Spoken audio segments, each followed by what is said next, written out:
Ndugu zangu waumini, wahadhari hadhari man dhalama al-ukht, tahadhari kwa yeyote ambaye atakayemdhulumu na kuweza kumnyanyasa dada yake.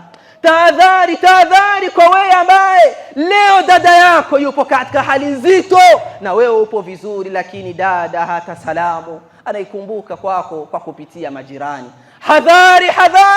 Tahadhari juu yako, antakula haqqaha, kuweza kula haki ya dada yako.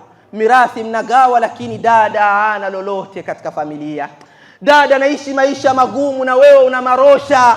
Ndiyo una haki, lidhakari mithlu hadhil unthayain, ndiyo umepewa, lakini si uungwana. Wewe una vingi, dada yako anashindwa bado katika nyumba ya kupanga, na vyote unakubali, mimi nitapeleka. Ndiyo umepewa haki, lakini si uungwana.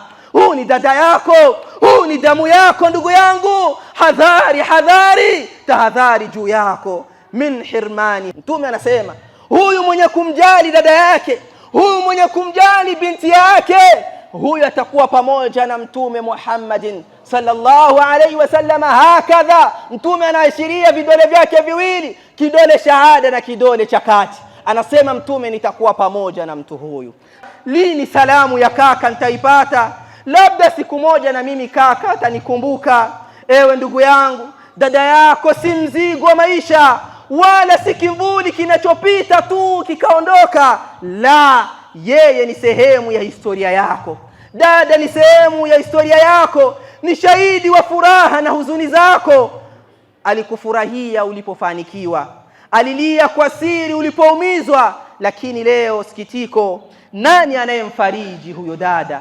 Nani anayemkumbuka huyo dada? Ndugu yangu muumini, usije ukasubiri hadi machozi yake yawe dua dhidi yako wewe muumini. Usije ukasubiria kilio na simanzi za dada yako zikawa ndio dua anazomuomba kwazo Allah. Anaambia Allah, nakushtakia kaka yangu na mimi. Tazama kaka, ni kweli watu wanamsifu kwamba ni mzuri wa kujitolea. Kaka mashaallah, sadaka anatoa, lakini mimi dada yake sina fungo katika sadaka zake.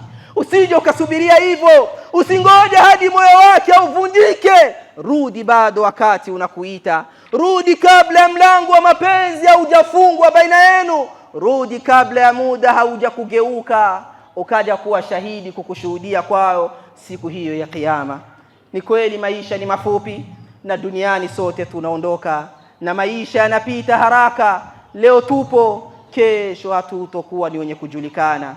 Basi ndugu zangu waumini, tuiache alama na furaha zilizokuwa njema kunako vifua vya ndugu zetu. Sifa za mjini ni nzuri, lakini zitakuwa nzuri kabisa pindi ambapo na familia zetu zitakapo tutusifia.